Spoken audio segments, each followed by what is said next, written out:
gaslýsing lúmsk heilaþvott sem notuð af sjúklegum narsissistum til að ná algjöru valdi og stjórn yfir viðkvæmum einstaklingum. Og eins og barnaníðingar þá þefa þau upp einstaklingar sem eru fyrir veikir eða stuðnings- eða úrræðissnauðir og þau vita að þessir viðkvæmir einstaklingar falla auðveldlega fyrir leynilegri uppgerð, fórnfúsar, ástúðar og verndar frá þeim. Og með ásetning þá eru þau að blekkja og enska orðið manipulata, gaskveikjarar, fórnarlömb til þess að trúa fölskum frásögnum. Og sá sem gaslýsir skapar falska söguþræði til þess að gera fórnarlamb sitt vanmáttugt yfir eigin hugsunum, tilfinningum og eigið getuleysi og smá saman versnandi skömm yfir persónulegum, huglægum, líkamlegum og andlegum einkennum sem fyrir gaslýsinguna voru aðeins mild eða ekki til staðar. Og gaslýsing því eitt djúpstæðasta form af fangelsunar. En hverjir eru þetta fólk sem er að gaslýsa? Það eru narsissistar.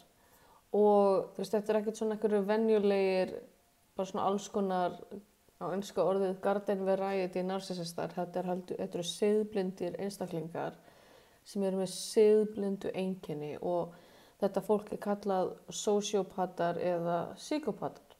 Og svo hægt að vera narsissisti með sociopatísk einkenni, með siðblindu einkenni.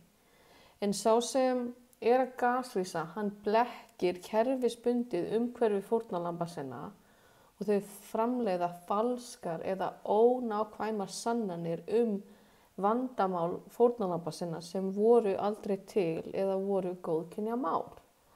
Og gaskveikjarinn hann skapar falskar sögur fyrir annað fólk að trúa og þau innræta falskar sögur inn í huga fórnarlamba sinna og samsvara svo þessari sögu í ytra umhverfi gaslýsta fórnarlambsins.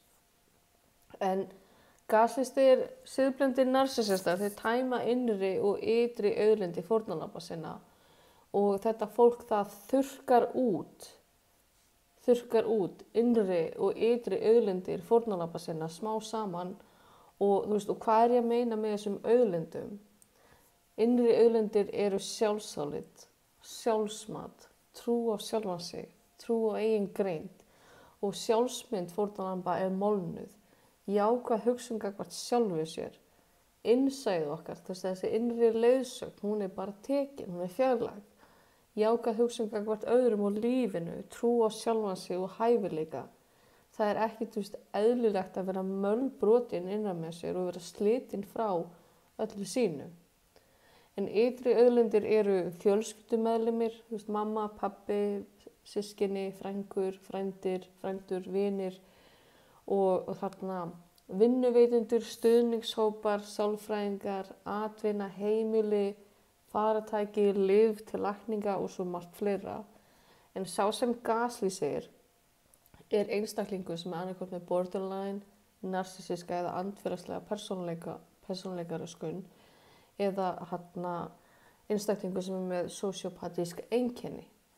En þessir einstaklingar þeir ráðast á innri og ytri auðlindir fórnarlamba sinna með því að kerfisbundið með ásetning innræta falskar sögur þar sem sjálfsálit og sjálfstraust gaslýsta fórnarlambsins verður fyrir hnekkjum. Og með tíð og tíma þá minnkar persónulega virkni og trú einstaklingsins á sjálfan sig sem verður svo bara engin eða mjög lítil. En einstaklingurinn sem gaslýstur, hann hættir að treysta eigin dómgreind og innsæi og vill ekki lengur taka áhættu að óttast að mistakast. En gaslýsingar herferðir eru vel úthugsaðar og sumir skjólstæðingar mínar hafa spurt, var þetta ekki gert óvart? Nei, þetta er þaulhugsuð áætlun og svo er þetta framkvæmt til þess að brjóta það niður og þetta er það illt og þetta er það grimmt. En gaskveikjarinn hann þarf kerfisbundið að brjóta það niður vegna þess að einstaklingar eru misviðkvæmir fyrir gaslýsingu. En fái gaskveikjarinn að halda göngu sinni ótrauður áfram og nú fer það eftir hvað það sem hann vill frá þér, þá nær hann algjöru valdi og stjórn yfir hugsunum og tilfinningu þínum. Og það er svolítið högg þegar maður áttar sig á því að það er einstaklingur sem vill manni ekki vel sem stjórnar því hvernig manni líður og hvernig manni hugsar. En aðal áætlun gaskveikjara er að stýra því hvernig þú skynjar og upplifir veruleika þinn. En sjálfstraust og sjálfsálit og persónuleg virkni, yfir tíma þá er það brotið niður og persónuleg virkni hún hverfur. Og persónuleg virkni er svo trú að þú getur gert eitthvað og verið góð í og það takist hjá þér og það kom eitthvað tilbaka. En þegar trú okkur sjálf hverfur þá tekur ótti og kvíði við að gera mistök og oft þá gefast fórnarlömb upp á því að reyna eitthvað sem gæti verið þeim til framdráttar. Þú veist að þau eru svo gaslist að þau reyni ekki einu sinni neitt lengur, bara en innsæi. Þegar sjálfstraust, sjálfsálit og persónuleg virkni er horfin, þegar það er búið að hirða það, þá hættum við að treysta innsæi okkar. En innsæi er innri leiðsögn sem leiðbeinir okkur í lífinu og lætur okkur vita ef við þurfum að hætta að gera eitthvað. Og ef innsæi okkar er brotið niður og það eina sem það segir við okkur er að þú veist, ef þú gerir þetta þá verður það bara mistökum, þá eru innri auðlindir okkar orðnar brenglaðar og við höfum ekki aðgang að þeim lengur. En narsissistar þeir ráðast á dómgreind okkar og dómgreind gerur okkur kleift að meta þú veist hvað er rétt og rangt og þau ráðast á ákvörðunartöku og þegar þú hættir að treysta því að þú getur tekið ákvörðanir sjálfur, þegar þú ert hægt að treysta því að þú getur metið aðstæður lífstíns á eigin spýtur, þá er ofbeldi orðið algjört og gaslýsandi narsissistinn hefur náð algjöru stjórn á lífið þínu. En gaskveikjarar þeir innræta sögur að þú sért alltaf að gera eitthvað rangt og gera mistök og smá saman þá færðu bara að trúa því að innsæið þitt sé bara að segja að þú sért að gera mistök. Þannig er búið að taka innsæið þitt í burtu og rödd narsissistan er komin að níðast á þér bara innan með þér. Og þú getur ekki treyst ákvörðunum þínu lengur. Þannig að núna hættir fórnarlamb að taka áhættur. Og gaslýst fórnarlömb þau eru brotin niður þangað til þau hætta að þú að taka áhættur. Og án sjálfstraust, sjálfsálits og persónulega virkni og án innri leiðsagnar og traust á eigin dómgreind, þá hættir þú að taka áhættu í lífinu. En lífið, velgengni og hamingja treystir á að við tökum áhættu og áhætta er því partur að fegurð lífsins. En gaslýsandi narsissistar, þeir ráðast á félagslegan stuðning og fjölskyldu fórnarlamba og þú getur verið þreytt á að vera með vinuðinum vegna þess að mjög oft, ef þú hefur orðið fyrir gaslýsingu þess efnis, að það sé eitthvað að þeim, þau líkar ekki við þig, þau elska þig ekki, þá eftir smá tíma þá byrjar að samþykja þennan brenglaða raunveruleika og þér langar ekkert lengur að tengjast þeim. Og þú hefur ekki lengur orkuna og eldmóðin að tengjast þeim vegna þess að öll þín reynsla af gaslýsingu sem er heilaþvottur hefur sagt þér að þessi sambönd mun ekki ganga upp eða þú munt verða fyrir vonbrigðum. En narsissistar ef þeir geta komið í veg fyrir að þú hafir aðgang að peningum og tæmt orku þína og vilja að fara í vinnu eða vera með vinnu, þá ertu undir þeirra stjórn.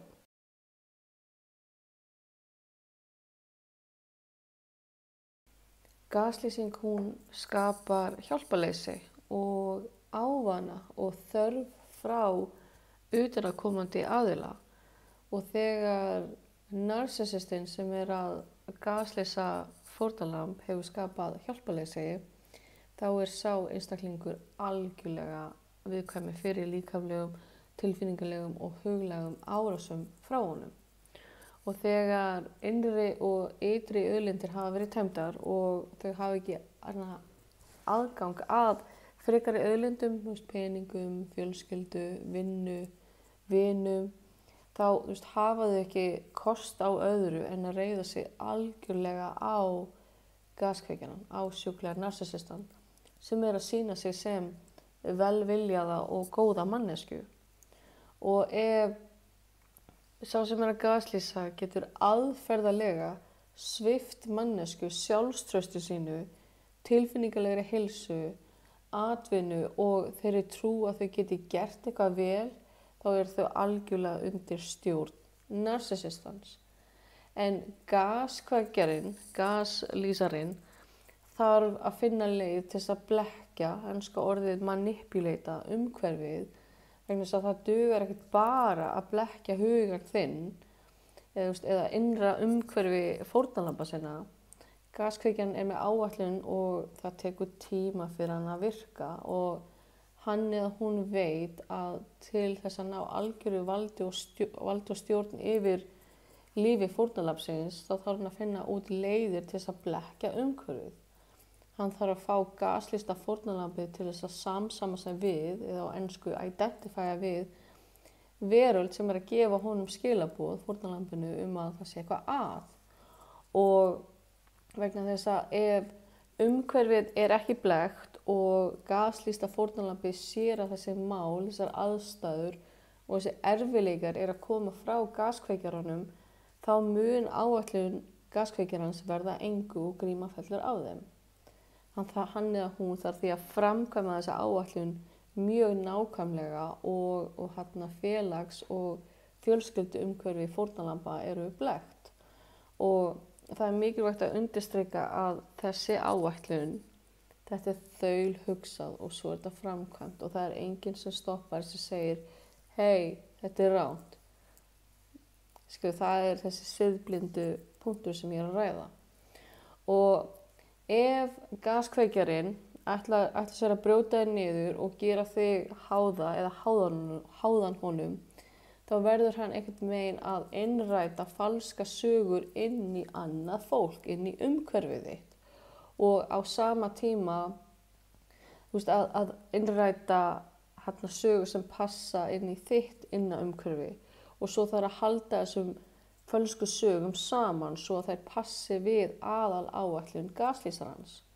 En hér eru dæmi blekkingar í ytra og umhverfi gaslýsta fórnarlambsins. En ytra umhverfi. Svo gaskveikjarinn vingast við systurina sem þú varst einu sinni alveg afskaplega náin. Og gaskveikjarinn sem með sósíópatíska eiginleika mun leika afar heillandi og sjarmerandi einstakling og leitast eftir að tengjast við systurina. Og því næst mun að byrja að leka fölskum upplýsingum til systur þinnar til þess að sem særa hana og systín verður sár og upplifir sig sem dæmda af þér. Og þarna hefur sósíópatinn sett systur þínar í aðstæða sem hún finnur sársauka og vonsvikin og nú heldur hún og trúir því að þessar upplýsingar sé að koma frá þér, systur sinni, þér. Og sama með fjölskylduna.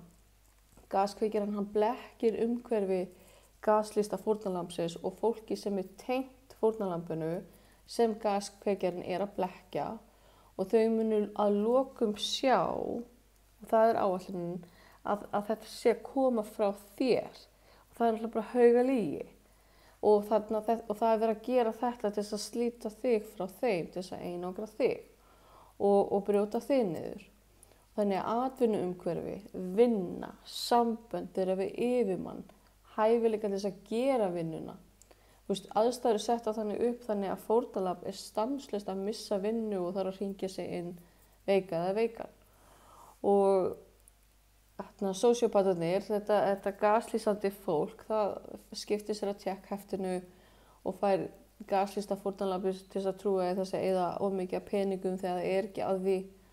Og heimilið segjum til dæmis að fórnarlamb sé með ofnæmi fyrir ykkur, þá eiga þau það til með að koma ykkur fyrir þannig að fórnarlambið alltaf í ofnæmisköstum og fá svo fórnarlambið til að trúa því að það sé bara eitthvað að þeim.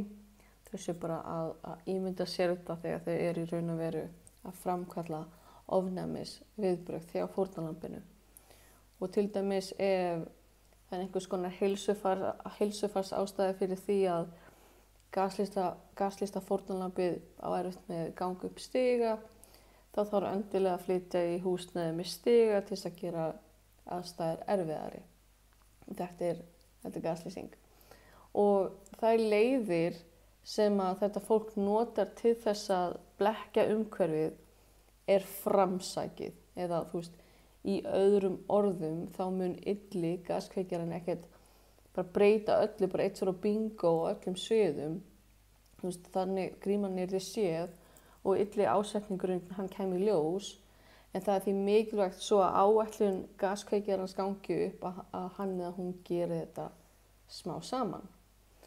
En þau byrja þá á einhverju sem var lítið eða skipta einhverju máli, en svo með tímanum þá auka þau erfiðleika umhverfisins á fórnarlambið. En það fyrir eftir hvað þeim vantar frá gaslýsta fórnarlambinu, hve langa tíma þau taka sér að blekkja fórnarlambið og ytra umhverfi fórnarlambsins, eða það fer hver ein og ein aðstæða er sérstök, en í kjarnan þá er þetta alltaf það sama. Þeir að sækjast eftir að vera með algjöra stjórn og yfirráð yfir þér. En gaslýsingin og blekkingin verður gerð smá saman vegna þess að gaskveikjarinn vill alls ekki að upp þeim komi, vegna þess að þá tapa þau öllu. En einstaklingar sem gaslýsa aðra eru allir sósíópatar eða með sósíópatísk einkenni. Þetta er allt saman siðblind fólk eða með siðblind einkenni. Og svo að gaskveikjarinn takist að blekkja umhverfið, þá þarf hann eða hún að innræta nýjar, núverandi eða fyrrum innri sögur, eða í öðrum orðum að fá fórnarlambið til þess að vera með þessa fölsku sögur í höfðinu á sér. Eitthvað sé erfitt fyrir þau, eitthvað sé ómögulegt eða eitthvað þarna úti gerir þeim lífið óþægilegt og þau hafi enga stjórn á neinu sér bara vanmáttug og hafi enga stjórn á sjálfum sér eða því sem er að koma fyrir þau. Og ef þau komast upp með þetta, þá eru þau búin að afreka það að ná algjöru vald og stjórn yfir fórnarlambið sínu. Og með því að blekkja umhverfið og fórnarlambið og innræta falska sögur, þá verður það heila þvo fórnarlambið. Og á sama tíma þá þarf gaskveikjarinn að innræta nýjar, núverandi eða fyrrum ytri sögur inn í umhverfið gaslýsta fórnarlambsins. Og fólk það byrjar að trúa því að það sé eitthvað að gerast hjá fórnarlambinu, og eins og ég nefndi áður í sambandi við innrættu sögunar, innri og ytri frásagnir, þá gæti gaslýsta fórnarlambið fara að trúa því að ástæðan fyrir því að systir hennar vill ekki tala við hennar lengur sé vegna þess að hún er svo sjálfsvölsk og eigingjörn og upptekin af sjálfum sér, að hún hafi gleymt henni, að það er svona algjör misskilningur og það er búið að eyðileggja samband þarna. En báðar sögurnar eru innrættar af sósíópatíska narsisistanum. Og ef hann eða hún næra innræta sögurnar í báðar systurnar, þá erum við með fullkominn storm gaslýsingar. En í næsta þætti þá höldum við áfram og það er bara margt framundan, þannig að stay tuned.